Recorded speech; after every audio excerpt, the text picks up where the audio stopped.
3,000 taon nagsanay ang ating bida para makamtan ang immortalidad at nang tangkain niyang buksan ang lagusan papunta sa ibang dimensyon upang sanay makamtan ang inaasam na walang hanggang kamatayan, nagulat siya sapagkat ang layo ng kanyang inaasahan. Napunta siya sa mahina at patpetang katawan ng binatang lalaki at palagi pa itong binubugbog. Saksihan kung paano nagawa ng ating bida na ibalik ang kanyang kakayahan sa pagsasanay ng mahigit 3,000 taon. Sa ilalim ng gabi, biglang kumulog ng malakas at lumitaw ang isang Diyos sa harap ng bida. Ipinahayag ng Diyos na masyado nang masikip ang mahiwagang kaharian at wala nang bagong nilalang na maaaring tumanggap doon. Lumapit ang bida sa gilid ng bangin, hawak ang kanyang espada, upang makipag-usap ng harapan sa dambuhalang anyo ng Diyos. Kumidlat ang kalangitan sa isang babala na hindi dapat magmatigas dahil ang isang pagtama ng kidlat ay sapat na upang patayin siya. Ngunit nanatiling hindi gumagalaw ang mandirigma. Si Baishu, isang tagasanay na nasa yugto ng tribulation, ay naghayag ng paninindigang pinagtiyagaan niya ang 300 taong pagsasanay upang makaakyat sa immortalidad, kaya walang makakahadlang sa kanya ngayon. Nag-alab ang galit ng Diyos at ibinuga nito ang kidlat mula sa kanyang palad upang tamaan ang bida na nagtatangka pa ring magpatuloy. Sumabog ang batuhan sa ilalim ni Baishu ngunit umangat ang binata, nag-iiwan ng apoy sa kanyang likuran. Nakabalot sa apoy, inihayag niyang kung Diyos man ang haarang sa kanyang pag-akyat, handa siyang pumatay ng Diyos. Bamalat sa paligid niya ang nagliliyab na aura habang umaangat siya ng mas mataas at pinakawalan ng isang rumaragasang agos ng apoy patungo sa Diyos ng kidlat. Bamuka ang bibig ng Diyos sa isang sigaw habang sinusubukang tiisin ang napakalakas na pag-atake. Kumislap ang pulang liwanag sa mga mata ni Baishu habang patuloy niyang dinudurog ang harang ng kalangitan. Sinamantala niya ang lakas ng apoy upang tuluyang tumagos sa depensa ng kalangitan at piliting mabuksan ang daang patungo sa mundo ng mga immortal. Sa huli, naglaho ang Diyos ng kidlat at iniwan ang makapal na hamog na bahagyang binubuksan ng isang nakakasilaw na liwanag na paakyat sa langit. Mahinang ngumiti si Baishu habang pinagmamasdan ang liwanag na kumakain sa kanyang paningin. Naniniwala siyang nalampasan niya ang masamang Diyos. Tumalon siya ng may buong kumpiyansa, sigurado na ang liwanag sa harapan ay ang portal patungo sa mahiwagang kaharian. Ngunit sa halip na paraiso, bumulaga sa kanya ang isang madilim na eskinita. Sa ilalim ng anino, 2 lalaki ang sabay na nananakit sa isang kabataang nakaupo sa lupa, inakusahang ng ahas na maagawan ang babae ng nakatatanda nilang kapatid. Dito napagtanto ng bida na ang pagdaang akala niya ay patungo sa langit ay nagdala sa kanya sa katawan ng isang mortal na nagngangalang Lai Jian. Sa unang sandali ay inakala ni Baishu na bahagi pa rin ito ng mahiwagang kaharian. Patuloy na binubugbog si Lai Jian habang nakaupo sa aspalto, at nang patuloy siyang tumahimik, lalo siyang sinapak ng isa sa mga siga. Napansin ng kaluluwa ni Baishu na wala kahit kititing na alon ng espiritual na enerhiya sa paligid. Kaya malinaw na wala siya sa dating mundo. Kaya nang tangkaing suntukin siya, madali niyang nasalo ang kamao ng siga. Tumindig siya mula sa lupa na may malamig na tingin, at ang pulang liwanag sa mata niya ay lalong nagpaigting sa takot ng mga kalaban. Isang malakas na sipa ng tuhod ang nagpatilapon sa unang siga, na napasigaw sa sakit habang gumugulong palayo. Sumugod naman ang ikalawa, pinalalakas ang kamao gamit ang tinatawag nitong superpower. Dito nasalayan ng bida ang kakaibang konsepto ng mundong kinaroroonan niya. Hindi niya magamit ang espiritual na enerhiya, ngunit sapat ang natira sa kanyang kakayahan upang iwasan ang pag-atake at mapunta agad sa likuran ng lalaki. Mula roon ay tumama ang kanyang kamao sa sikmura ng siga, dahilan upang tumilapon ito at magpagulong-gulong sa batot pader, halos mawala ng ulirat habang ang mukha nito ay namutiktik sa pasa at sugat. Nang makita niya si Lai Jian na nakalutang sa hangin, handang tumama muli, sabay-sabay lumuhad ang 2 siga habang nanginginig, nagpahayag ng pagsuko at nagmamakaawa. Ipinahintulot niya silang umalis, at tumakbo ang 2 upang sabihin sa kanilang pinuno na tila nagising ang superpower ng nooy mahina at binubugbog na si Lai Jian. Sa pagkarinig ng sariling pangalan, biglang sumiklab ang mga alaala na hindi kanya. Tumama sa kanya ang mga ginite ni Lai Jian, ang araw ng aksidente, ang ulan, ang pagkamatay ng mga magulang ng batang katawan na kanyang tinatahanan ngayon. Napasa kamay ang batang Lai Jian ng kaibigan ng kanyang ina, si Liu Yuran, at mula sa pinsala sa isipan ay nagkaroon ito ng autism. Dahil dito, naging lagi siyang tampulan ng pag-aalipusta sa eskwela. Doon lamang lubos na naunawaan ni Baishu ang kabiguan ng pagputol niya sa kalangitan.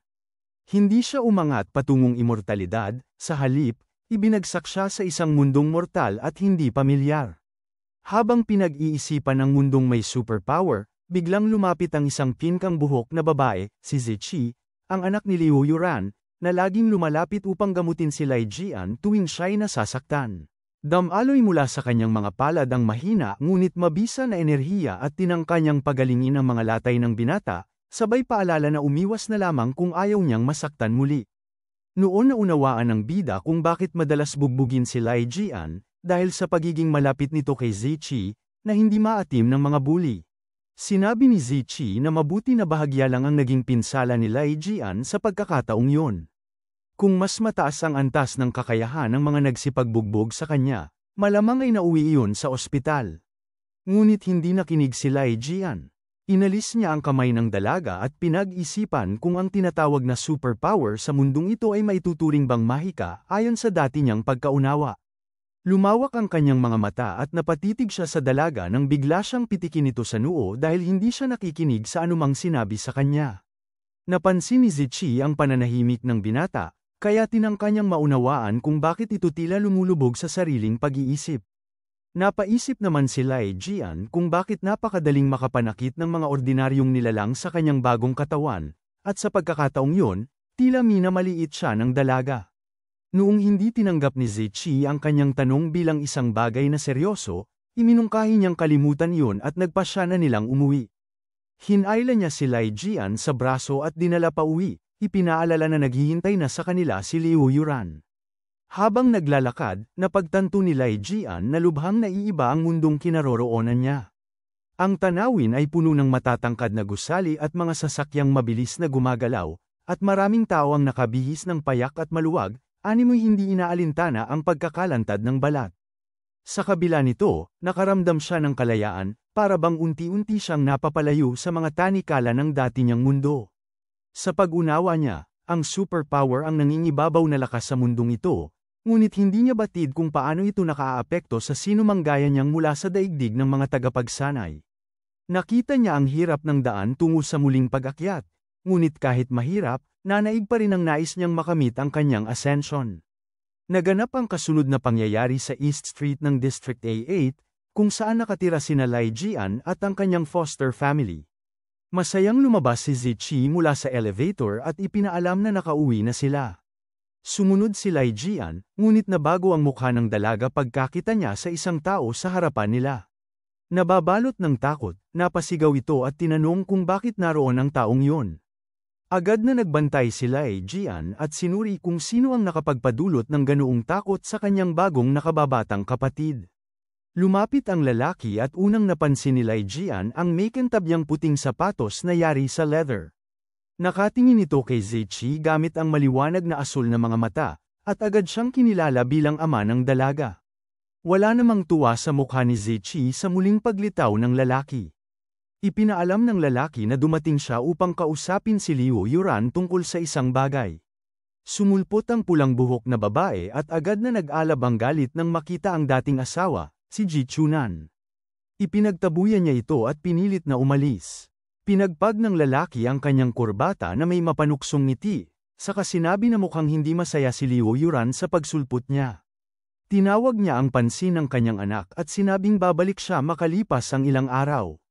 Sinubukan pa nitong abutin si Zichi ngunit sumigaw ang dalaga upang tumigil ito. Tumalikod ang lalaki na nakataas ang baba at magaan ang lakad paalis, nakapasok ang mga kamay sa bulsa. Sa alaala ni Lai Jian, alam niyang mahigpit na nakialam ang lalaking ito sa buhay ni Liu Yuran at ng anak nito, ngunit wala ng karagdagang detalye. Niyakap ni Liu Yuran ang kanyang anak habang umiiyak ang dalawa, at doon napagtanto ni Lai Jian na hindi magandang pangitain ang pagdating ng lalaki. Kaya lalo niyang kinailangang magmadaling magprakti upang hindi siya manatiling mahina. Pagsapit ng gabi, nagpasya siyang lumabas at maglakad sa parke. Iniharap niya ang palad sa mukha at pinag-isipan ang mga nangyayari sa kakaibang mundong ito. Nakadama siya ng pagod dahil kina Zichi at Liu Yuran na kanina'y umiiyak at kalaunan ay nakatulog, kaya't ipinasya niyang italaga ang oras sa pagprakti. Umupo siya sa isang upuan ng parke na parang nasa meditasyon, at ipinikit ang mga mata sa hanggarang baka magawa ng tunay na espiritu ng katawan ang muling pagsasanay patungo sa immortalidad. Ginamit niya ang teknik ng pagpasok ng chi sa katawan upang pakainin ng chi ang espiritu ng tao. Tinawag niya ang sinaunang espiritu, isang teknik na siya mismo ang lumikha noong nakaraang buhay, na may kakayahang siksikin ng nakuhang espiritual na lakas upang pataasin ang antas ng tagasanay. Sa paligid niya ay kumalat ang bughaw na liwanag habang nagsimula siyang magprakti. Doon niya napagtanto na manipis ang aura ng mundong ito. At nang mapadpad ang diwa niya sa spiritual realm, natiyak niyang kahit may taglay pa siyang sinaunang espiritual na lakas, 3 ulit lamang ang kaya nitong isiksik na kapangyarihan. Nabasa ng pawis ang kanyang katawan habang patuloy na nagtitiyaga. Ramdam niya ang hirap ngunit kailangan niyang sumulong dahil ang pagdaloy ng chi sa kalamnan at ugat ang siyang nagpapalakas sa espiritu. Unti-unti, tila masunog ang kanyang buong katawan habang namamaga ang mga ugat sa balat. Kumirat ang panga niya sa higpit ng pagkakakagat habang lumalabas mula sa kanya ang isang bugso ng apoy. Napaisip siya kung ang pakiramdam na iyon ay palatandaang taglay ng katawan ang pambihirang Tao body. Dahil manipis ang espiritual na enerhiya sa mundong ito, mabilis siyang nakapangasimbolo nito at mabilis umangat hanggang ikalimang antas ng chi refining. Naputol ang kanyang pagprakti nang marinig ang pakiusap ng isang babae para sa tulong. Isang babaeng may kulay asul na buhok ang tumatakbo sa kadiliman ng parke. Napatid ito at natambo mismo sa harapan niya, halos mawala ng lakas dahil sa takot. May lalaking humahabol sa kanya at nagsabing wala na siyang malulusutan. Habang nakalugmok sa lupa at nanginginig, iniangat ng babae ang isang kamay at nagmamakaawa para sa tulong. Sa harap nito, dahan-daang iminulat ni Lai Jian ang kanyang pulang mga mata at tiningnan ang estrangherang humihingi ng saklolo. Hindi kumikibo ngunit unti-unting nag-aalab ang tingin. Itinuro ng siga si Lai Jian at mariing inutusan ng binata na huwag manghimasok. Humarap si Lai Jian at malamig na tiningnan ang lalaki, at sa loob-loob niya'y napagtanto niyang kahit sa mundong ito ay laganap ang mga walang galang na nilalang. Lalong nagngit-ngit ang lalaking may lilang buhok. Ipinahayag nito ang galit at agad na pinakawalan ang kanyang superpower. Mula sa kanyang mga kamay ay lumabas ang isang agos ng enerhiya na mabilis na tumama sa direksyon ni Lai Jian, na para bang nais niyang iparanas dito ang lakas ng superpower na tinatawag na second level. Hindi natinag si Lai Jian. Sa halip, nang makita niya ang katangiang kidlat sa pag-atake ng kalaban, napagpasyahan niyang panahon na upang subukan ang bunga ng naging pagninilay at pagsasanay niya ngayong araw. Ilang santimetro bago tumama ang bugso ng enerhiya sa kanyang mukha, huminto ito sa hangin at tumigas na parang bato. Nagulat ang siga, maging ang kanyang mga kamay ay tila naunahang nakadina at hindi makagalaw. Hindi makapaniwala ang lalaki na ang taglay niyang kidlat at lakas ay walang epekto kay Lai Jian. Sa takot ng siga, lalo siyang napatda nang makita niyang umatake si Lai Jian. Nang marinig niyang hindi kahalagahan ng antas ang dapat pagtuunan ng pansin, kinabahan siyang huli na ang lahat. Sa isang iglap, tumanggap siya ng sagad at malakas na hampas sa sikmura. Bumagsak siya sa lupa, may bula pang lumalabas sa bibig, at malinaw kay Lai Jian na hindi lahat ng may superpower ay kayang palayasin ang tunay na lakas ng isang tagasanay. Nang sumulyap si Lai Jian sa paligid, nakaramdam siya na may paparating na banta. Ngunit lumapit lamang ang niligtas niyang babae at yakap siya mula sa likuran bilang pasasalamat. Namula ang mga pisngi nito habang dinudampi ang ilong sa damit ni Lai Jian upang amuyin ang kanyang bango. Ngunit nang suriin ng binata ang dalaga, napansin niyang hindi normal ang bilis ng sirkulasyon ng dugo nito. Dahil dito, humingi siya ng paumanhin sa kanyang isipan bago mabilis na hinawakan ang pulsuhan ng babae. Inihanda niya ang 2 daliri at pinasukan iyon ng tunay na chi upang gamutin ang dalaga. Napasigaw ito sa sakit habang sunod-sunod niyang tinatamaan ng daliri ang ilang punto sa katawan nito, ngunit agad din namang lumuwag ang pakiramdam ng babae. Hamupa ang hirap sa dibdib nito, ngunit bigla rin siyang nawalan ng ulirat. Binuhat siya ni Lai Jian at inisip na kailangan na nitong makainom ng tsaa para magising. Ngunit bago niya magawa yon, may isa pang dumating. Isang matangkad na lalaking pula ang buhok, suot ang mamahaling suit, ang nagpakita sa harapan niya. Naglalagablab ang mga kamao nito sa apoy habang sinisigawan siyang bitiwan ang kapatid nito. Siya si Gutanjo, taglay ang superpower na umabot sa ikatlong antas. Walang naging impresyon kay Lai Jian ang galit nito at nakita niyang may kakayahan din ang lalaki. Sumugod si Gutanjo, umaatake sa pamamagitan ng apoy. Inilapag ni Lai Jian ang walang malay na babae sa upuan upang makapagpahinga. Nang tumama ang kamao ni Gutanjo, napakadali nitong naiwasan ni Lai Jian. Ramdam ng binata ang kabagalan ng pag-atake ng kalaban at mabilis niyang hinawakan ang braso nito. Kahit nasa ikalimang antas lamang siya ng chi refining, sapat yun upang makaharap ang mga tulad ni Gutanjo kahit walang espiritual na enerhiya. Sa lakas ng paghagis niya, tumilapon ang pulang buhok na lalaki at napadikit sa puno, na pangiwi habang unti-unting bumagsak sa lupa. Nang marahas na ilagay ni Lai Jian ang paa sa ulo nito bilang pagpigil, labis na nang inag ang katawan ni Gutanjo. Ngunit muli itong nagpasiklab ng enerhiya at pinilit na gamitin ang kanyang superpower upang hindi hampasin ang kanyang kapatid. Subalit dahil sa matinding emosyon at labis na init ng dugo, biglang sumambulat ang apoy sa katawan nito. Ginamit niya ang flame burst technique, ngunit hindi gumalaw si Lai Jian. Nakapasok ang kanyang mga kamay sa bulsa, pinuprotektahan ang sarili sa pamamagitan ng aura ng Dao Body na kayang pahinain ang anumang atake. Napaisip si Gutanjo na marahil ay may elementong lupa ang superpower ng kalaban dahil hindi tinatablan ng apoy. Ngunit halatang wala namang anumang superpower si Lai Jian. Habang hindi malaman ni Gutanjo kung paano yun posible, napansin ni Lai Jian ang mabilis na pag-init ng dugo nito. Binalaan niya sa kanyang isipan na malapit nang sumabog ang puso nito dahil sa labis na paglalagablab ng enerhiya. Tama siya, namutla ang lalaki at nagsimulang umungol sa sakit. Bumagsak ito sa tuhod, nanginginig, hawak ang dibdib habang sumisigaw.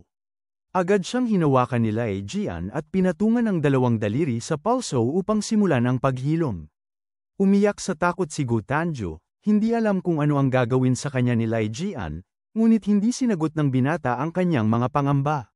Sa halip, sunod-sunod niyang tinamaan ng dalawang daliri ang ilang puntos ng katawan nito upang patahimikin ang nagwawalang apoy sa loob.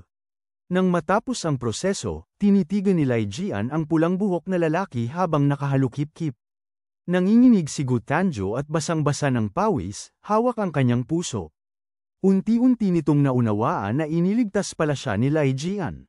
Ipinaliwanag ni Lai Jian na maling akala lamang ang lahat, nais lamang protektahan ng lalaki ang kanyang kapatid at wala siyang balak patayin si Gutanjo. Sa sandaling yun, unti-unting nagmulat ng mata ang babaeng asul ang buhok. Napatitig ito sa kanyang kapatid, naguguluhan kung bakit naroon. Napansin ni Lai Jian na nagising na ang babae. Nagbigay ito ng mahiyain at alang-inang paghingi ng tawad kay Lai Jian dahil sa pagligtas nito sa kanya. Laking gulat naman ng kapatid nang malaman niyang wala pala itong kaugnayan sa pag-atake at ang lahat ay isang malaking hindi pagkakaunawaan.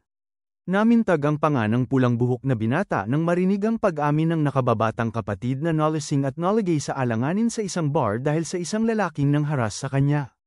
Nahihiya si Gutanjo, kinamot ang ulo, at humingi ng paumanhin kay Lai Jian dahil sa kanyang pagkukulang.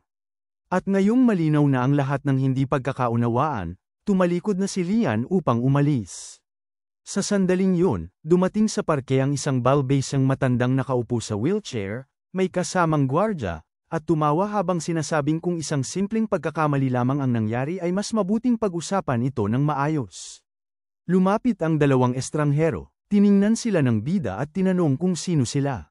Ipinakilala ng matanda ang sarili bilang si Gu Wen, ang lolo ng binata, at naroon sa likuran niya ang dalawang bantay.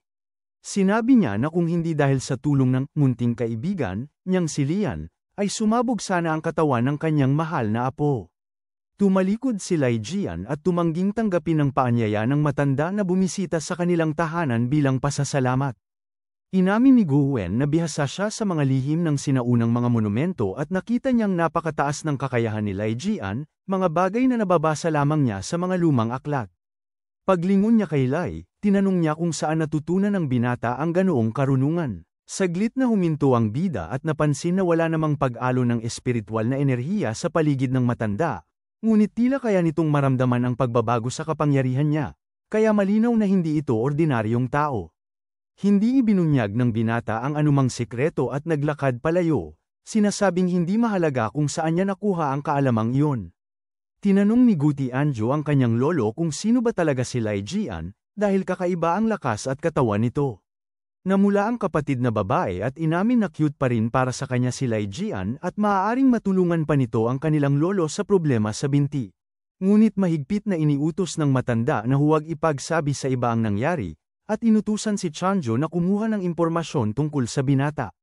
Sa isip ni Gowen, kung tunay na pambihira si Lai Jian, maaaring umunlad ang kanilang pamilya. Pagbalik ng bida sa bahay, nadatnan niya ang kanyang half-sister na si Gi, at sa ibabaw ng cabinet ay naroon ang naka-frame na litrato ng buong pamilya. Ibinigay sa kanya ni Lu Yuran, ang kanyang adoptive mother, ang bagong uniforme para sa pasukan ngayong araw. Ngumiti si Lian at taos-pusong nagpasalamat. Napanganga si Zizi sa biglaang pagiging magalang ng ate niyang si Lai Jian at sinabing napakakaiba ng ikinikilos nito ngayon. Niyakap ng dalaga ang ina at sinabing espesyal na pinili nito ang uniforme para kay Lai Jian, at inilabas pa ng ina na 3 buwang sahod ang ginastos para roon. Habang tinitingnan ang uniforme, naisip ni Lai Jian na hindi mayaman ang pamilya Lu, kaya lalo niyang naramdaman na isa na siyang ganap na bahagi ng pamilya. Nagalit si Lu Yuran nang sabihin ng anak na kahit siya mismo ay walang natatanggap na ganoong bagay, at pinaalalahanan niya ito na palagi naman niya itong binibilhan ng mga walang kwentang gamit. Habang pinagmamasdan ang mag-ina, naunawaan ni Lai Jian kung gaano kabuti ang turing sa kanya, dahilan upang magpasya siyang protektahan ang pamilyang ito. Dumating ang unang araw ng pasukan sa Yejin University, isang internasyonal na pamantasang pangpribilehiyo kung saan nag-aaral ang mga kabataang may superpowers. Marami ang napalingon kay Lian habang naglalakad. Kasama niya ang kanyang kapatid na si Gi, at sinabi nitong mas bumagay sa kanya ang bagong suot. Sa likuran nila, may 2 estudyanteng nagbubulungan, tinatawag na tanga si Lai Jian, kabaligtaran ng kapatid niyang kinikilalang pinakamagandang estudyante. Naisip ng binata na dati siyang walang anumang lakas, at hindi niya inakalang dahil sa kanyang dating sakit ay pinagtitripan siya ng mga mas malalakas na kabataan. Papasok pa lamang sila sa universidad nang harangin ng 2 estudyante ang daan. Tinawag agad ng mga ito na tanga ang bida. Nahihiya si Gi, hinawakan ang kamay ng kuya, at hinayla itong umalis upang makaiwas sa gulo. Pinamumunuan ng grupo ng kilalang manliligalig na si Chen Ho, na nagsabing huwag asahan ni Lai Jian na igagalang siya dahil lamang sa maganda ang kanyang kasuutan. Alam ni Lai Jian na si Chen Ho ay anak ng isang maimpluwensyang tao sa eskwelahan at madalas siyang ginigipit dahil malapit siya kay Zichi, ang nobya nito. Hinablot ng isang siga na may gintong kwintas ang kwelyo ng binata at sinabing oras na upang ayusin ang kanilang alitan. Sinubukang pigilan nito ni Gi ngunit sinalubong sila ng malamig na titig ng bida. Tahimik at malamig niyang iniutos na alisin nito ang marumi nitong kamay. Inulit niya ang utos, at nang hindi pa rin sumusunod ang siga, bigla niyang hinawakan ang braso nito at marahan ngunit mabilis na tinalikod. Napasigaw si Chen Hu sa sakit, nanginginig ang buong katawan. Hindi makapaniwala si Gi sa biglaang lakas ng kapatid. Nagtipon ang mga estudyante at nag-usap-usap, kumbinsidong malalampaso ni Chen Hu, na nasa 5 antas ng lakas, si Lai Jian.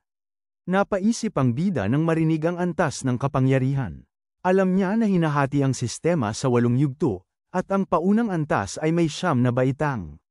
Ang 5 antas ng kakayahan ay katumbas ng 5 antas ng chi refining sa kanyang sariling pananaw, ngunit hindi niya tiyak kung gaano kalakas ang antas na yun sa mundong ito. Naguguluhan naman si Chen Hu, iniisip kung paano biglang lumakas ang dating inutil. Sa galit, nagsisigaw siya na ang isang hangal na bagong gising sa kapangyarihan ay mananatiling hangal. Nagbanta siyang papatayin si Lai Jian kung nagbibiro ito. Sa sandaling yun, sabay-sabay na sumugod ang kanyang mga kasama upang atakihin ang binata. Tinak pa ni Gi ang kuya gamit ang sariling katawan, galit at nanghihinayang na nagtanong kung ano ang ginagawa ng mga ito sa loob mismo ng universidad. Napapikit siya sa takot ng muntik nang tumama sa mukha niya ang kamaong nakatuon sa kanya, at narinig niya ang sigaw ng siga na si Chen Hu. Ipinagmamalaki na ang kanyang ama ang manager ng universidad kaya siya ang nasusunod dito. Bigla niyang hinayla ang nakababatang kapatid sa bewang upang mailayo ito sa biglaang pag-atake ng mga siga. Naguluhan ang pink-haired na si Gi habang dumaan lamang ang kamao ng malaking lalaki sa hangin at hindi tumama sa kanya. Sumigaw ng matinding kirot ang isa sa mga tauhan ni Chen Hu nang sipin nito ng mabilis at mariin ng bida sa bandang tiyan. Hindi pa rin maunawaan ni Gi kung saan nanggaling ang lakas ng kanyang kuya, at unti-unti na siyang naniniwalang nagising na nga ang superpower nito.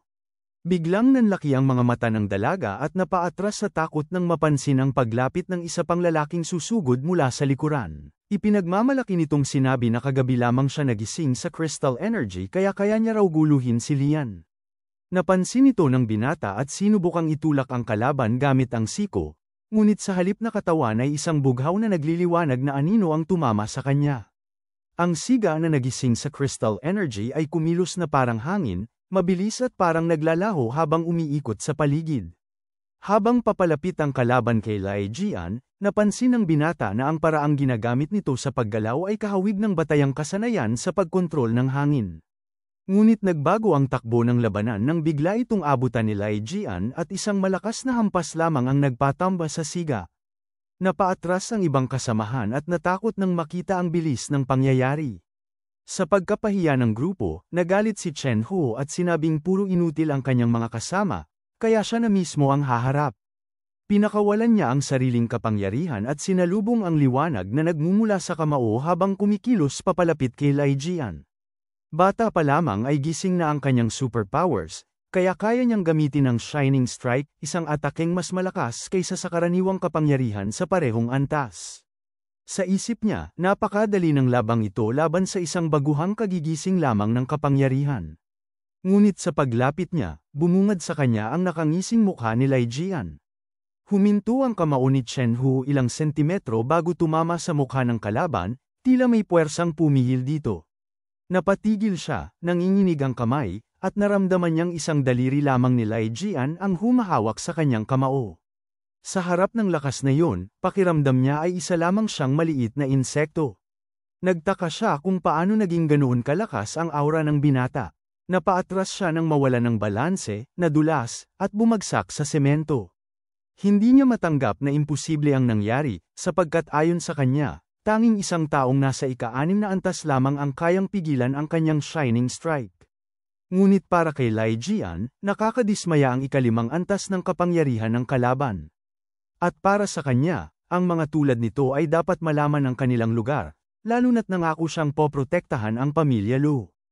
Habang nanginginig si Chen Hu sa lupa, nilapitan siya ni Lai Jian at mahigpit na binalaan tungkol sa dapat nitong kilos at pananalita mula sa araw na yun. At nang tinuruan siya ng leksyon ng bida, umalingawngaw ang matinis na sigaw ni Chen Hu sa buong campus. Natuwa ang mga estudyante na sa wakas ay may nagturo sa siga, at nagulat sila sa malaking ipinagbago ni Lai Jian. Nakahandusay sa lupa ang siga, umiiyak at hindi makalaban. Tumingin si Lai Jian sa kapatid nang lumapit si Gi at buong tuwa niyang sinabi na nagising na nga ang superpowers ng binata. Hinawakan niya ang kamay nito at masayang nagsabing mabuti at kaya na nitong lumaban. Nag-init ang pisngi ng bida nang bigla siyang halikan ni Gi sa pisngi dahil sa sobrang tuwa. Lumipat ang tagpo sa isang nightclub, kung saan sumasayaw ang mga babae sa poste sa harap ng mga parokyana. Sa sulok ng silid ay nanginginig si Chen Hu habang nagkukwento sa kanyang amo tungkol sa nangyari at kung paano siya napahiya ni Lai Jian. Humitit ng tabako ang lalaking may mahabang balbas at mabigat na tindig, at inilingon ng malamig na tanong kung ano ang silbi ng mga tulad nila kung hindi man lang kayang talunin ng isang baguhan. Habang nagmamakaawa ang siga na patawarin siya, lumitaw ang bughaw na aura ng lalaki, si Chen Xiao, ang tunay na may posisyon, at walang pag-aalinlangan niyang itinarak ang sindang tabako sa noo ng tauhan. Bumaon dito ang kapangyarihan ng lalaki at tumilapon ang katawan ng kawawang siga habang bumubukas ang bibig nito sa tindi ng kirot. Pagkatapos niya itong alisin sa landas, inutusan niya ang kanyang tauhan na alamin ang buong pangyayari, sapagkat unang beses pa lamang na naipahiya ang kanyang anak. Lumapit si Ren Wukong, ang tagapayo sa superpowers, at magalang na nagpaalam na siya na ang aasikaso sa problema ng nakababatang amo. Ngunit sinabi ni Chen Xiao na huwag ito masyadong magpakapagod dahil nais niyang maranasan mismo ng kanyang anak ang kahihinatnan ng paggalaw sa teritoryo ni Wanjing. Sa paglalakad naman ni Gi at Lai Jian sa lungsod, nag-aalala ang dalaga dahil makapangyarihan ang pamilya ni Chen Hu, Ngunit abala ang binata sa pag-iisip kung paano niya maaabot ang ikapitong antas ng chi refining sa loob ng isang buwan, lalo na't mas sagana sa espiritual na enerhiya ang unibersidad. Nagalit si Guy nang mapansin na wala itong pakikinig sa kanya. Napatigil siya nang marinig ang binata na nagbabanggit ng ika-9 na antas ng chi purification. Para sa kanya ay katapusan na yun, lalo na nang tawagin ng binata ang lugar na cool, habang lalong lumalala ang kaba sa dibdib ng dalaga. Sa pagdaan nila sa harap ng isang malaking bintana ng tindahan, napatingin si Lai Jian sa sariling refleksyon at biglang naging alerto. Agad niyang itinulak si Guy palikod upang protektahan ito nang biglang kumalat ang mga bubog ng salaming nabasag. Napatitig si Guy sa kapatid nang makita niyang umilo ng bughaw ang kamay nito habang pinakakawalan ang enerhiya ng kapangyarihan. Pinalipad ng bida ang lahat ng tao sa paligid upang lumanas ang espasyo sa paligid niya. Umusok ang buong kalye at nagsimula ang kaguluhan. Nagkataranta ang mga ordinaryong mamamayan, nagtakbuhan sa iba't ibang direksyon at nagsisigaw para sa tulong. Mahigpit na kumapit si Guy sa kanyang kapatid habang hindi gumagalaw, samantalang maingat na inaalam ni Lai Jian ang sitwasyon sa paligid. Napansin ng dalaga ang sugat sa pisngi ng binata mula sa nabasag na salamin, ngunit tiniyak nito na maayos lang siya. Tinitigan ng binata ang sariling kamay at napagtanto na ang pagkalat ng espiritual na enerhiya upang protektahan ng iba ay sapat na para makalusot ang pag-atake sa katawan niyang nilinang sa dao. Naging mapagmatsyag siya at muling tinakpan ng kapatid ng may lumitaw na lalaki sa harap nila, nakaitim na sapatos at madilim na pantalon, may nakasuksok na kamay sa bulsa. Si Ren Wukong yun, na nagpakitang nakaaliw para sa kanya na nagawang salagi ng isang bagong gising ang naunang pag-atake. Nais ni Guy na umalis na ang kuya at huwag nang mag-aksaya ng oras sa mapanlinlang na si Wukong. Ngunit hindi umatras si Lai Jian dahil ngayon pa lamang siya nakatagpo ng kalaban na may sapat na antas. Nagpahiwatig si Wukong na baka nagpapanggap lang ito o tunay na mangmang, at pinaalalahanan ang binata na baka may nahawakan siyang bagay na hindi dapat. Umuusok sa galit si Ren Wukong at pinakawalan ang kanyang aura. Hindi na niya balak magpigil, kahit pa inutusan siya ng amo na maging maingat. Natakot si Guy nang lumutang sa ere ang kapatid, binalot ng mapupulang puwersa. Ngunit hindi nagpanik ang binata. Alam niyang pamilyar ang teknik na yon. Ibinagsak siya ni Wukong sa pader ng may napakalakas na puwersa, hanggang sa mabasag ang harapan nito. Kasunod noon, nagbagsak si Wukong ng malalaking tipak ng bato upang tuluyang durugin ang binata. Sa gitna ng pagsabog at matinding liwanag, napatili si Guy sa pag-aakalang nasawi ang kapatid. Hindi niya napigil ang umiyak at sumigaw habang inaakusahan si Wukong. Ngunit napatigil ang lalaki nang mapansin ang kakaiba. Mula sa guho ay lumabas si Lai Jian, wala ni bahid ng pinsala, hawak ang isang piraso ng bakal na bakal. Mabilis siyang lumusat sa pagitan ng mga bato habang bumubuga ng pulang demonyong tingin. Hindi maipaliwanag ni Wukong kung paano pa itong nabuhay. Agad naglagay ng depensang enerhiya ang lalaki at pinilit alamin kung anong uri ng kapangyarihan ang nagising sa binata. Ngunit hindi ito sumagot. Lumapit ang binata, nakapikit ang mga mata, at nang muli itong damilat ay naging dalawang bilog na dilaw na liwanag ang mga mata niya. Sa ere, habang papalapit sa kalaban, naglabas si Wukong ng dalawang dambuhalang kamay na parang butong yari sa mahika upang dakmain siya. Hindi natinag si Lai Jian. Kilala niya ang teknik, ginagamit ng mga disipulo ng Tainong Group. At alam niyang walang harm na magagawa yun sa kanya. Sa sandaling naglapat ang puwersa, winasak ng binata ang dalawang higanting kamay at bumaba upang tapusin ang laban. Umubo ng dugo si Wukong at hindi na maunawaan kung paano natalo ang sarili niyang shadowless technique. Hindi sumuko ang lalaki, nakaposisyon siyang muli, pinakawalan ang pulang nagliliyab na aura, at nagpaangat ng mga blok ng konkreto para muling umatake. Ngunit hinanda rin ni Lai Jian ang sarili. Hawak ang bakal, ginamit niya ang Leo Sword Technique, 4 na anyo. Isang malinis na pag-indayog ng rebar ang nagpira-piraso sa malalaking blok, nag-iiwan ng may ilaw na kahel na guhit sa hangin. Napatigil si Ren Wukong nang makita ang silweta ng isang mandirigmang may balabal na tila nagliliyab, hawak ang isang tunay na mahiwagang espada sa halip na ordinaryong bakal. At sa paglusob ng binata, iniwan nito ang makapal na ulap ng usok habang tumagos sa harap ng kalaban. Gamulong sa lupa si Wukong, talunan. Hindi siya makapaniwala na natalo siya ng isang taong bagong gising lamang ang kapangyarihan. Sa paglingon ni Lai Jian, ipinunto lamang niya na may galing ang lalaki ngunit hindi nito kayang paunlarin ang sarili, kaya siya natalo. Nakahandusay ang lalaki, bagbog at hirap huminga. Nalito ang binata nang subukan niyang isukbit ang bakal sa likod, at napangiti ng maalalang wala na siyang suot na lumang hanfu. Inisip niyang malayo talaga ang mundong ito sa dating mundong immortal na kanyang pinanggalingan. Nagmamadaling lumapit si Gi at nag-aalala kung ayos lang ang kapatid. Tiniyak nitong hindi siya kayang saktan ng ganoong kahihinang nilalang, ngunit aminado ang dalaga na muntik na siyang atakihin ng takot. Gumapang si Wukong at nagpumilit magsalita, nagbabantang hindi pa tapos ang lahat, at kapag muling ininsulto si Wanjin ay magdurusa sila sa kamay ng amo. Napalunok si Gi sa takot at tinanong ang kapatid kung mag-aaway ba sila ng mga makapangyarihang tao. Ngunit bago pa siya makapag-isip, may dumating na tinig mula sa di kalayuan. May nagtanong kung sino ang tinatawag na Wanjin Gang. Dumating si Gutanjo kasama ang kapatid at isang karpteng hanay ng mga gwardya.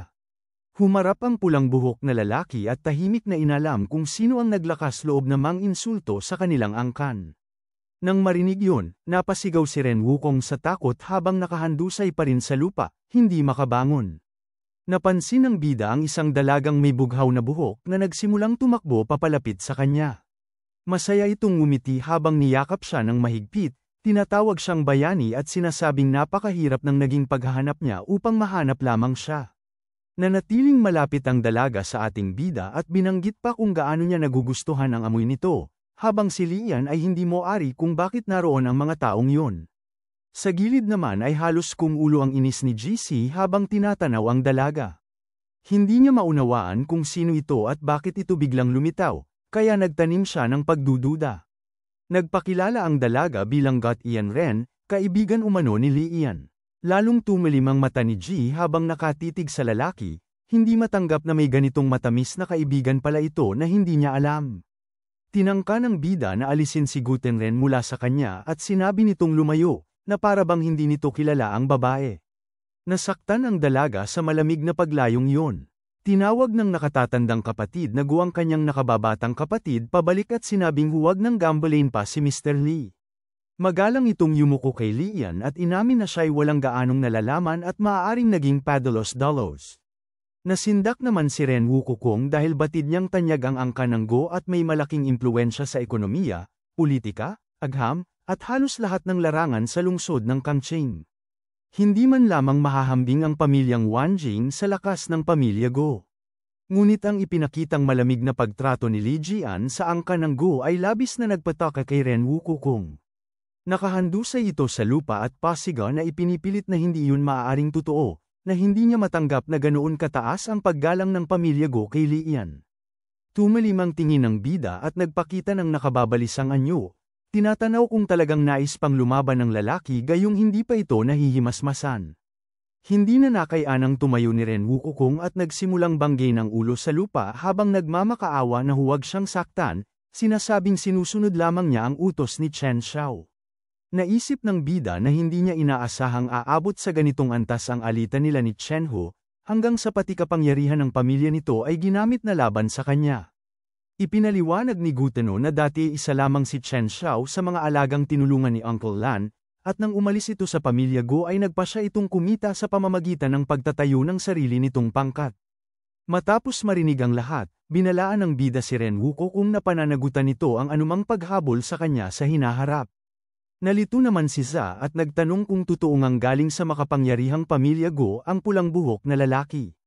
Gumawa muli ng magalang na kilos si Gui Anjo at nagpahayag ng pagnanais na anyayahan si Li Jian sa guhold upang may parating ang kanilang pasasalamat. Tumanggi ang lalaki at sinabing hindi na kailangan yun dahil napakalakas na ng pamilya Go at wala naman siyang nagawa upang mapahamak si Gutenren. Lumakad palayo ang bida, ngunit hinabol siya ni Got Ian upang pakiusapan na sumama dahil baka pag-alitan siya ng kanyang lolo. Napatingin ang lalaki sa bughaw na buhok ng dalaga at huminto nang mapansin ang kakaiba sa kalagayan nito. Hinawakan niya ang bewang ng dalaga at pinakinggan ang paghinga nito. Napakahina nito at agad na nanlaki ang mata ng dalaga. Namula siya sa matinding pagkailang habang iniisip kung ano ang ginagawa ng lalaki. Nagalit si Sosai nang makita niyang tila hinahawakan ng lalaki ang katawan ng dalaga upang suriin ang kalagayan nito, at para sa pulang buhok na kasama ay mistulang nahulog ang isang marangal na ginoo sa tukso ng mundo. Tinanggal ng bida ang kwintas mula sa leeg ni Gutenshan at tumambad sa kanya ang isang amyultong tinatawag na kayamanang lupa. Naisip ni Jess na marahil ay bumabalik na naman ang kakaibang ugali ni Lian dahil bigla itong naging interesado sa mga kakaibang bato. Ipinaliwanag ng pamilya Gu na ang amuleto ay mula sa sinaunang koleksyon ng kanilang lolo at ginagamit upang palakasin ang kaluluwa at itaboy ang masasamang espiritu. Naunawaan ng bida na maaari itong maging kapaki-pakinabang sa kanyang kultibasyon. Dahil dito, nagpasya siyang sumama sa pagpunta sa mansyon ng pamilya Gu upang masuri pa ang kabuuang koleksyon ng mga sinaunang gamit. Hindi nagtagal, dumating sina Lai, Gi, at ang mga miyembro ng pamilya Gu sa tarangkahan ng Marangyang Estate. Pagpasok nila, naghihintay na ang isang hapag na puno ng masasarap na putahe, at naroon na rin si Lolo Gu. Namangha si Gi sa karangyan ng bahay at sa mahigpit na tuntuning tila taglay ng isang marangal na pamilya. Tinawag ng pinuno ng pamilya ang bida at inimbitahan itong maupo. Unang inilabas ng lalaki ang amuleto at tinanong kung saan nanggaling ang bagay na iyon. Biglang tumigas ang ekspresyon ng matanda, ngunit matapos ang isang sandali ay sinabi niyang mayroon siyang malaking koleksyon ng mga luma at sirang gamit at tinanong kung talagang may kakaiba ang amyultong iyon kaya nakaagaw ito ng pansin ng lalaki. Hiniling ng bida na ipaliwanag nito kung ano ang espesyal sa nasabing koleksyon. Ngunit si Gi ay hindi maunawaan ang pinag-uusapan nila. Tumawa ang matanda at napansin niyang may alam ang bisita tungkol sa mga anti-gang kagamitan. Inalok niya itong ipasuri ang buong koleksyon. Ipinag-utos niyang alagaan muna sina Tian at Tanjo si Miss Gi habang siya at ang bida ay lilipat sa ibang silid. Kinabahan si Gi at nagtanong kung saan dadalhin si Li Jian, ngunit pinawi ng pamilya Go ang pag-aalala at sinabing hindi siya sasaktan. Dinala ng matanda ang bida at naglakad sila habang iniisip ng lalaki kung gaano karami ang mahiwagang kayamanang maaaring umiiral sa mundong ito. Hindi niya maaari kung saan nagmumula ang mga ito, sapagkat malinaw na hindi ito mga likha ng mga superpower. Sumakay sila ng elevator pababa sa ika-4 na palapag. Pagbukas ng pinto, inanyayahan ng matanda si Lin na sumunod. Bumungad sa kanila ang isang madilim na silid at sa dulo nito ay isang malaking pintuang may matibay na kandado, patungo sa bulwagang pinaglalagyan ng koleksyon. Napansin ng bida ang gintong hawakan ng pinto at kaagad niyang naramdaman ang pambihirang aura na nanunuot dito. Lumitaw ang banayad ng ngiti sa mukha ni Legion, at lalo siyang nag-usisa tungkol sa nakatago sa likod ng pinto. Pumasok sila ng pinuno ng pamilya Go sa isang maluwang na bulwagan na napapalibutan ng maraming estante kung saan nakalagay ang koleksyon ng matandang lalaki. Bigla itong umubo ng malakas sa kanyang panyo, bagay na agad nagdulot ng pag-aalala sa bida. Nais sana niyang malaman ang kalagayan nito, ngunit ipinaliwanag ng matanda na nakasanayan na niya ang ganoong ubo. Gayunman, ang bakas ng dugo sa panyo ay nagsabi ng ibang kwento. Nakarating sila sa gitna ng bulwagan kung saan nakahanay ang ilang mesa na pan ng mga aklat at kahon. Ipinahayag ng matanda na naroon ang kabuuan ng kanyang koleksyon at malaya itong maaaring suriin ng binata. Habang sinusuri ni Lee ang mga kayamanan, iniisip niya kung bakit tila nawala na ang bakas ng mga immortal na tagapaglinang kung napakarami palang mahiwagang gamit na nagmula sa gayong mundo. Inamin niyang malaki ang koleksyon ng matanda, ngunit kapos sa kalidad.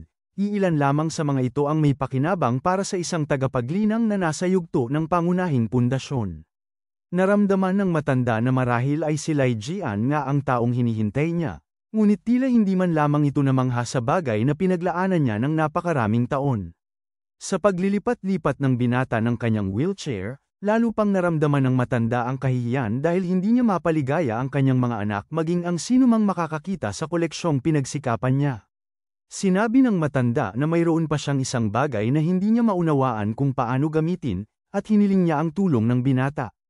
Napatingin ang bida sa gintong singsing na may pulang bato, nakapatong sa isang peles na unan sa ilalim ng salaming takip, malinaw na itinuturing na pinakamahalagang piraso sa buong silid. Ngumiti siya ng bahagya dahil napagtanto niyang mula roon nagmumula ang kakaibang aurang una niyang naramdaman. Ipinaliwanag ng matanda na ang sinumang humawak sa sumpang singsing na ito ay mababaliw, at sa pinakamalalang pagkakataon ay masusunog ng buhay mula sa itim na apoy na lumalabas mula sa loob nito. Napatingin ang bida sa matanda, worry sinusukat kung sinusubukan ba siya nitong subukan o takutin. Gayunman, hindi siya natinag sa babala at ipinaliwanag lamang nito na hindi yun sumpa, kundi Wuju, ang tunay na pangalan ng bihirang mahiwagang kayamanang yun. Sa mismong pagbigkas niya ng pangalang ito, biglang nagliyab ang pulang aura ng singsing. Tumalon ito palabas, binasag ang salamin, at lumipad patungo sa binata. Nagulat ang matanda at hindi makapaniwala na tila alam ng binata ang tunay nitong pangalan. Itinaas ng bida ang kamay, at sa isang iglap ay nasa gitnang daliri na niya ang Wuju ring, kumikislap sa matingkad na pulang liwanag. Lalong tumindi ang kapangyarihang nagmumula sa singsing. Umikot ang pulang enerhiya na parabang isang buhawi na sumasaklaw ng ilang metro sa paligid. Napaatras ang pinuno ng pamilya Go at sinubukang pigilan ng binata, ngunit ganap siyang naprotektahan ng mahiwagang panangga mula sa marahas na puwersa ng singsing. Napatigil ang matanda nang may makita siyang hindi inaasahan. Ni hindi man lamang tinamaan ang binata ng pulang apoy, parabang kinilala siya ng singsing bilang tunay nitong amo at tagapagdala.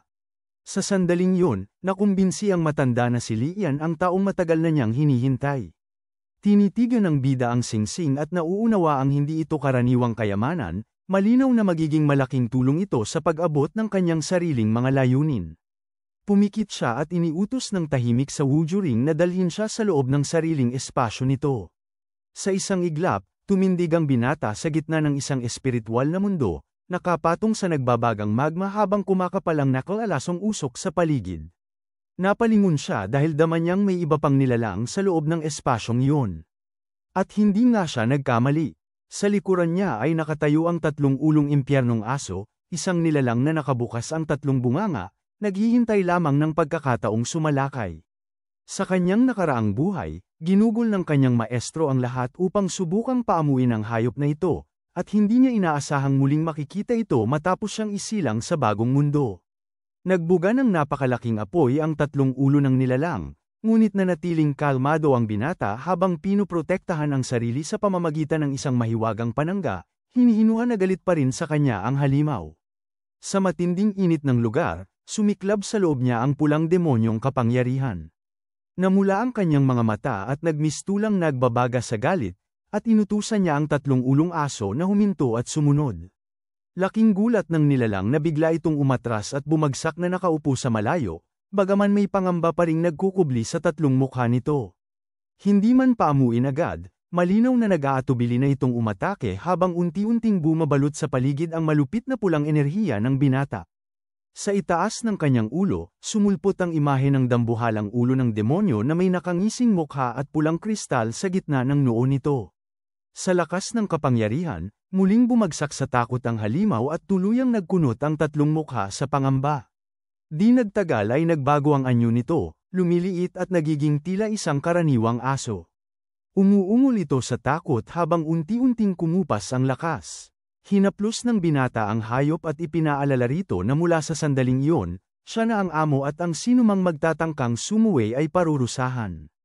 Tumingin ang aso sa bago nitong amo nang may matinding takot habang nagliliyab ang demonyong mga mata ng binata, at malinaw nitong ipinahiwatig na dudurugin ang kaluluwa ng hayop sakaling magpasya itong sumuway.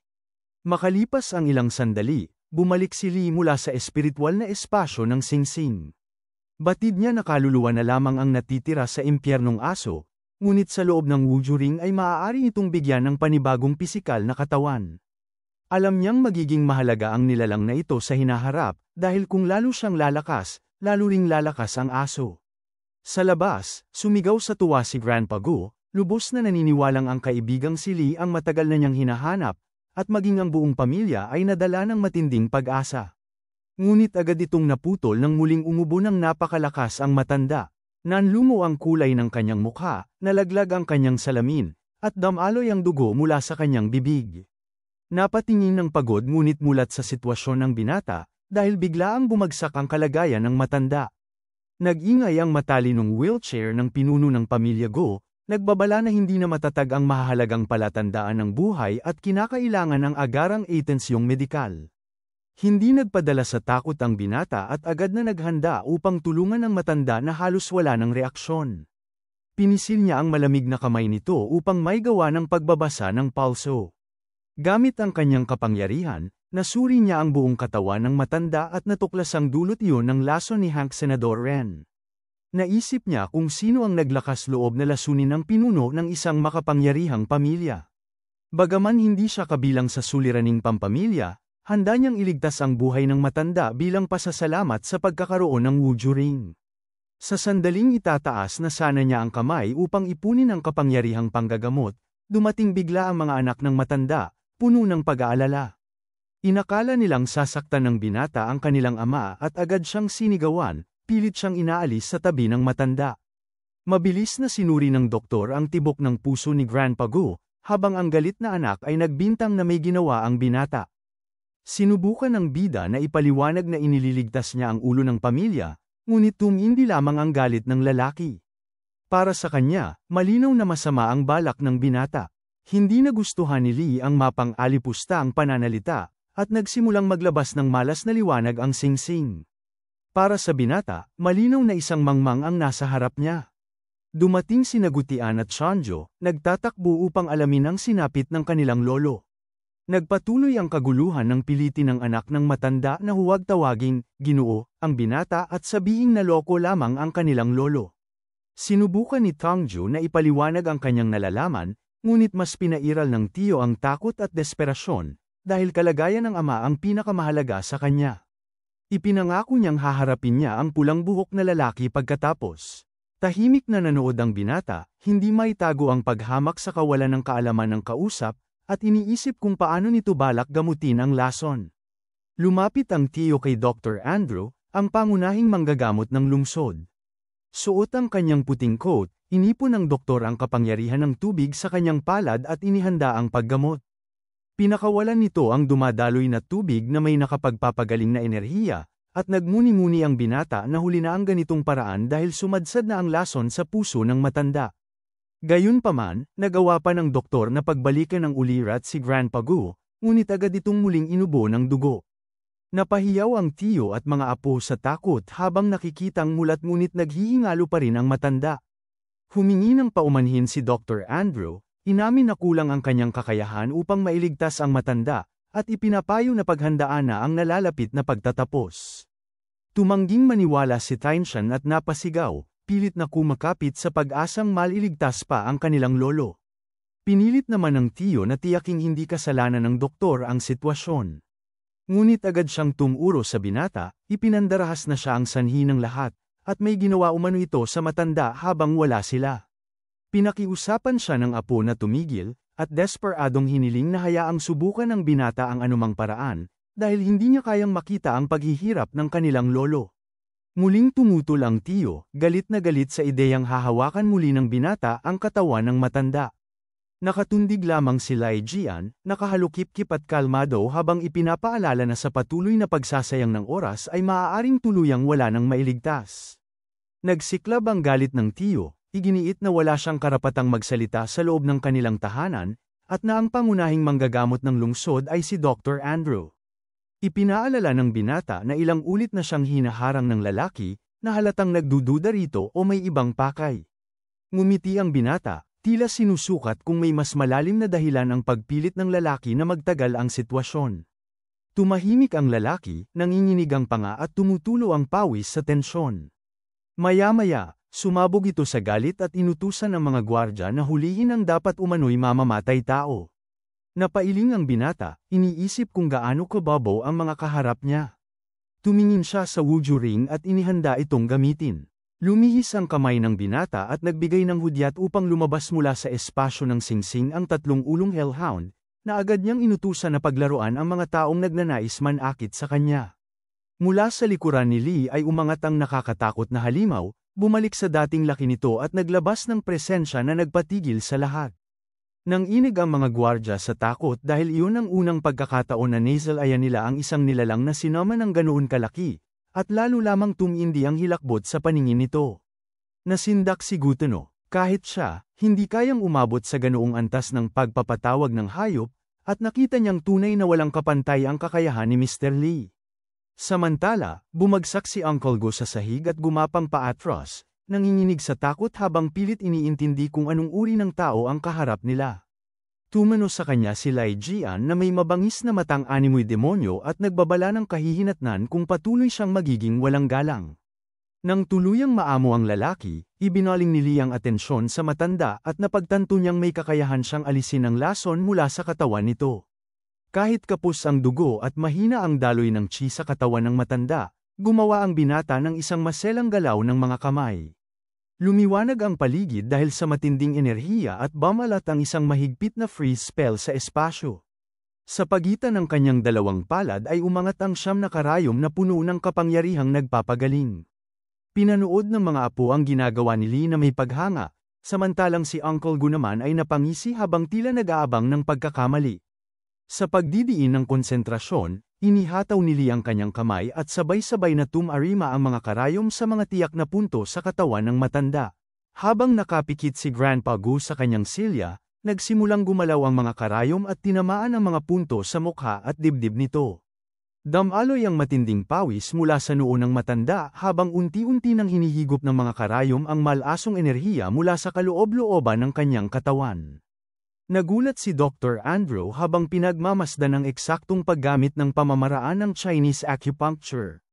Wala ring kaalam-alam si Tianin tungkol dito, kaya ipinaliwanag ng doktor na ito ang pinakamahusay na teknik sa medisina ng bansa, bagamat bihira na itong gamitin dahil mas umaasa ang mga manggagamot ngayon sa superpower healing. Nang sabihin ng doktor na narinig niya lang ang tungkol sa acupuncture, lumingon si Lee at inilahad na malawak ang kaalaman tungkol sa sinaunang kasanayan. Patuloy na kumilos ang mga karayom at hinihigop ang lahat ng lason na naipon sa katawan ni Grandpa Gu. Ipinatong ni Lee ang palad sa puso ng matanda at ipinaliwanag na kailangang paalisin ang huling bakas ng lason mula sa mga ugat nito sa pamamagitan ng matinding bugso ng enerhiya.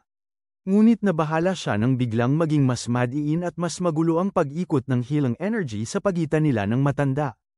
Ilang sandali pa'y mabilis na lumipad palabas ang mga karayom at nagmulat ng mata ang matanda, muling umubo at nagbuga ng maitim na dugo. Natarante sina Tian at Tanju at agad lumapit sa kanilang lolo. Muling nagbalik ang yabang ni Uncle Gu at ipinagyabang na sinabi na niyang hindi kakayanin ni Lai Jian na pagalingin ang matanda.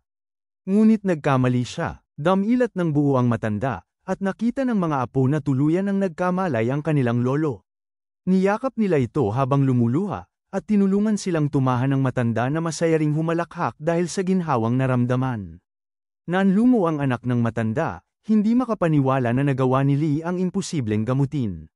Tiningnan ni Grandpa Gu ang kanyang mga palad at inamin na yun ang unang pagkakataon na nakaramdam siya ng ganitong kaginhawaan simula noong magsimula siyang magkasakit. Nagpasalamat siya kay Lee sa pagliligtas sa kanya, at ipinaalala ng binata na nagawa niyang yun dahil nandoon siya sa tamang oras. Sa mga susunod na pagkakataon, kailangan na lamang magdasal ng matanda kung muli siyang lalasunin. Nagimbal sina Tian at Tano nang malaman nilang lason pala ang dahilan ng karamdaman ng kanilang lolo at hindi isang mahiwagang sakit.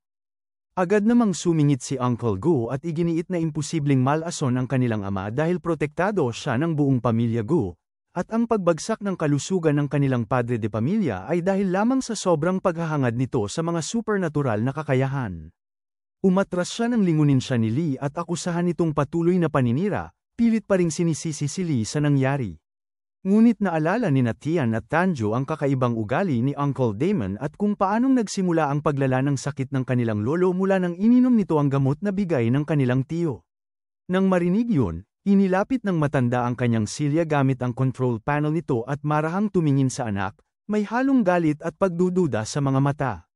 Ipinakita ng matanda kay Lee ang bote ng gamot na lagi nitong iniinom at humiling na subukan yun ng kanyang anak kung nais nitong patunayan ang sarili.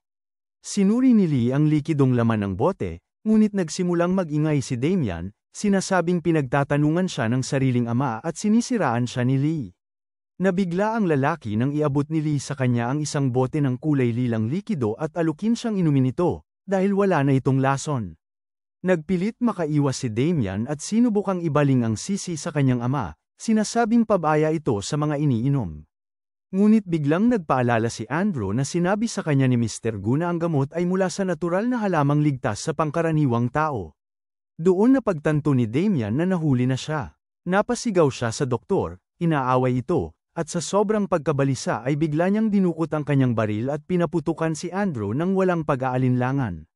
Sa pag-agaw ng sandaling yon, mabilis tumalon ang bida, kumilos na parang kidlat upang iligtas ang inosenteng doktor mula sa tiyak na kamatayan. Madali lamang na pinigilan ni Li Jian ang lumilipad na bala gamit ang dalawang daliri sa harap ng mukha ng doktor. Sa simpleng paggalaw na yon, malinaw niyang ipinakita na sapat na ang ginawa ni Damian upang patunayan na ang gamot ay talagang may lason. Hindi na napigilan ng pinuno ng pamilya ang galit at hinarap ang anak, hinihinging ipaliwanag nito ang buong pangyayari. Ngunit itinutok pa rin ni Damian ang baril sa mukha ni Andrew at pilit na isinisisi sa doktor ang pagkalason, na tila siya lamang ang biktima ng sabwatan. Mariin namang itinanggi ng doktor na kaya niyang gawin ang ganoong bagay. Nanlamig ang paligid ng kumislap ang pulang mga mata ng bida, na tila nagpapatibay na hindi titigil si Damian hanggat hindi na ipapakita sa kanya ang kahihinatnan ng sarili niyang pagkakasala. Sa isang iglap, mabilis na sumugod si Lee at dinurog ang baril ng lalaki gamit lamang ang kanyang hintuturo. Napaigtad si Damian, napapikit at napasapo sa sarili, at sa tindi ng galaw ni Lee ay napunit ang kaliwang manggas ng kanyang suot. Napansin ni Guti Anjo ang isang pulang marka sa kamay ng kanyang tiyo, at napatingin din ang kanyang kapatid, nagtatanong sa isip kung ano ang pinagmulan nito. Ipinaliwanag ni Dr. Andrew na hindi yun mukhang natural na marka, kundi isang bakas na iniwan ng lason na unti-unting kumakain sa balat. Pinakinggan yun ni Lee habang binibigkas ng doktor na si Damian mismo ang unti-unting nalalason dahil sa paghawak sa gamot na may halong dinurog na red root, isang uri ng lason na unti-unting sumisira sa katawan sa paglipas ng mga taon. Nabigla si Damian nang marinig ang hatol. Hindi niya akalaing pati siya ay naapektuhan. Natarante siya at nagsimulang umiyak sa takot, ayaw pang tanggapin na posibleng ikamatay niya yon. Lumuhad siya sa paanan ni Lee at nagsusumamo, sinasabing iilan lamang sa buong bansa ang maaaring magpagaling ng lasong yon, at isa si Lee sa natitirang pag-asa. Sa gilid naman ay humigpit ang mukha ni Tian Shen, hindi makapaniwala na mismong kanilang tiyo ang nagbigay ng lason sa kanilang lolo. Samantala, nanatiling nakayuko si Grandpa Gu, tumatahimik sa bigat ng nadiskubre. Malamig na itinulak ni Lee ang lalaki at iniutos dito na lumayo, ayaw niyang gamutin ang taong nagdala ng kapahamakan sa pamilya. Sumigaw si Damian sa kanyang ama, inaamin ang pagkakamali at nagsisising hinayaan niyang lamunin siya ng sariling ambisyon. Ngunit huli na ang lahat. Ipinatong ng matanda ang kamay sa ulo ng anak at mariing ipinahayag na wala ng lugar si Damian sa pamilya Gu, dahil binalak nitong patayin ang sarili niyang ama at siniraan pa ang ibang tao. Tinignan ng matanda ang anak nang may matinding paghamak at sinabi na mainam para rito ang sumailalim sa inspeksyon upang muling magising ang kanyang isipan. Nang marinig yun, nanlumo si Damian at halos mabaliw sa takot. Kilala niya ang lugar ng inspeksyon, isang sikretong pasilidad kung saan ibinabalik sa ayos ang mga nagkasala sa pamamagitan ng malupit na pamamaraan. Nagmakaawa pa siya sa ama, tinatawag itong walang awa, ngunit inihila na siya ng mga gwardya palayo habang nagpupumiglas. Tahimik na tumalikod ang matanda, hindi na tumugon sa mga sigaw ng anak. Nilapitan ni Gui Anjo ang kanyang kapatid at sinabing dapat silang maging mapagpasalamat dahil naroon si Li Jian sa tamang oras, kung hindi, baka hindi na nailigtas ang kanilang lolo. Humingi ng paumanhin ang matanda sa kaibigan at sinabi niyang mahusay na ang kanyang pakiramdam, at mayroon pa siyang nais talakayin kay Li. Umamo ang mukha nito at naging seryoso nang tanungin kung alam ng binata kung saan nagmula ang paniniwala tungkol sa singsing na wudyu. Nagpasya silang mag-usap ng masinsinan sa maluwang na opisina ng matanda. Umupo si Lee sa tapat ng mesa habang iniaabot ng matanda ang ilang lumang larawan. Maingat na sinuri ni Lee ang mga ito at nakita ang isang sinaunang gusaling may bas reliefs. Mabilis niyang napagtanto na ang iyon ay mga relikya ng cultivators. Ikinwento ni Mr. Gu na noong kabataan niya ay nakadiskubre siya ng isang libingan at nagpadala siya ng tao upang siyasatin yun, kung saan natagpuan ang karamihan ng mga lumang kayamanan. Sa laki at lawak ng lugar, naisip ni Lee na maaaring nagmula yun sa panahon ng espiritual na kultibasyon, at tiyak na may mahalagang bagay pa sa ilalim ng mga guho na makatutulong sa paglinang ng kapangyarihan. Nang tanungin niya kung nasaan ang mga labi ng lugar, ipinaliwanag ng matanda na dahil sa isang pagkakamali ng mga tauhan nito, na-activate ang mekanismong nag-self-destruct. Nagbagsakan ang buong libingan at natabunan ng malalaking bato kaya imposible nang makita yun ng personal. Gayunpaman, nangako ang matanda na susubukan pa rin niyang hanapin ang natitirang mga relikya kung talagang kailangan yun ni Lee. Natawa ng bahagya ang binata at tinanong kung hindi ba nakakatawa na isang tagasuri ng superpowers ang tumutulong sa kanya sa pag-aaral ng kultibasyon. Ngunit naging seryoso ang matanda at nagsabi na may mahabang kasaysayan sa likod nito. Noong kabataan ni Gu, labis siyang nalulong sa paghahangad ng kapangyarihan at kayamanan, at naniwalang makukuha niya ang lahat kung makakamtan niya ang matataas na antas ng supernatural na kakayahan. Ngunit sa paglipas ng panahon at pag-aaral, napagtanto niyang napakalaki ng kapalit ng ganoong lakas. Maraming eksperimento ang nagpatunay na ang labis na superpower ay sumisira sa pag-iisip, ginagawang halimaw ang mga tao at hinahayaan silang maghasik ng walang saysay na pagkawasak. Isang alaala ang muli niyang binalikan, ang takot sa laboratorio noong naging marahas ang mga test subject, dahilan para tumawag sila ng doktor upang mabigyan ng berdeng gamot ang pasyente. Ngunit nabasag ang sisidlan ng gamot at sa sandaling iyon ay nagbalik ang kabaliwan ng mga nilalang. Sa loob ng ilang minuto, pinatay nila ang lahat ng tao sa loob. Hindi na malaya ng matanda na sa pangyayaring iyon ay tila nahulog din siya sa kailaliman, isang kaluluwang patuloy na tinotormente ng sariling nakaraan. Habang isinasalaysay iyon, nanginginig ang kamay ng matanda. Ipinaliwanag niya kay Lee na ang kapangyarihan ng superpowers ay higit pa sa kakayahan ng karaniwang tao, at natatakot siyang maulit ng mga inosente ang maling landas na minsan niyang tinahak. Doon napagtanto ni Lee na ang paglikha ng superpowers ay halos kapantay ng paglikha ng mga taong immortal na madaling sakupin ng masasamang espiritu. Sa huli, sinabi ng matanda na hindi siya humihingi ng kapalit mula sa kaibigan. Ngunit kung maituturo sa kanya ni Lee ang sining ng kadalisayan at kaliwanagan, buong tiwala niyang ipagkakaloob ang kinabukasan ng kanilang pamilya kay Jian. Nabahala ang matandang lalaki nang tahimik na ibalik ng bida ang mga lumang larawan sa ibabaw ng mesa bago magbigay ng sagot. Tumindig ang binata, tumalikod, at umalis, na para bang tanging mga nakadiskubre ng sinaunang relihiyon lamang ang may karapatang makipag-usap tungkol sa mga kondisyon. Samantala, mag-isang nakaupo si Chen Xiao sa gitna ng kanyang nightclub. Wasak ang paligid, ang mga sirang plorera at basag na muebles ay nagkalat sa sahig. Pumapatak ang pulang alak na tila dugo sa bawat sulok. Ilang oras na ang nakalipas mula ng mabugbog, ngunit ngayoy masaya nang pumasok si Chen Hu. Tinatanong kung naituro na ba ng kanyang ama ang leksyon kay Li Jian para maipagiganti ang anak. Naputol ang kanyang salita nang makita ang kabuuang pagkawasak ng lugar. Naguluhan siya kung saang sindikatong gulo na naman nasangkot ang matanda. Napatigil siya nang tuluyang makita ang ayos ng kanyang ama, basag, bagbog, halos hindi makilala. Hindi makapaniwala ang binata at napasigaw, ngunit sinagot lamang siya ng ama ng isang malakas na sampal, ibinagsak siya sa sahig, at sinabihang isa siyang walang kwenta at puro abala lamang. Habang hawak ang muling nabugbog na mukha, hindi naintindihan ng anak kung bakit siya sinaktan.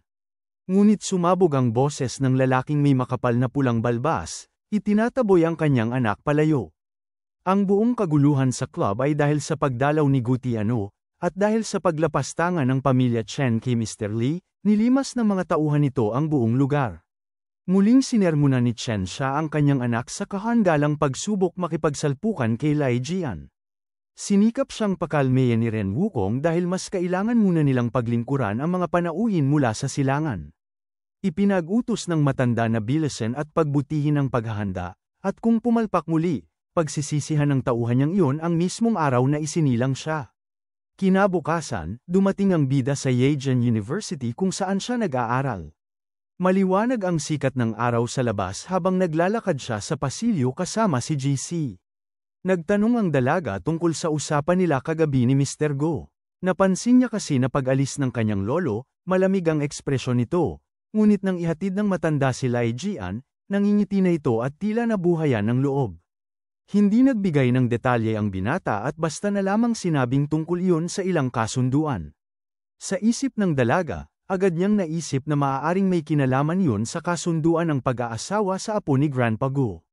Nanlamig ang kanyang batok at napuno ng kaba ang isip habang pinipilit alisin ang mga haka-haka. Napasigaw siya sa loob ng sarili, pilit itinatanggi ang ideya, at doon napatingin sa kanya ang binata, puno ng pagtataka. Hanggang dito na lang muna mga bossing.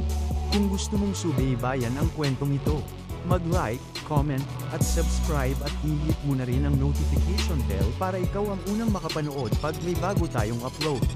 Kita-kits sa susunod mga boss.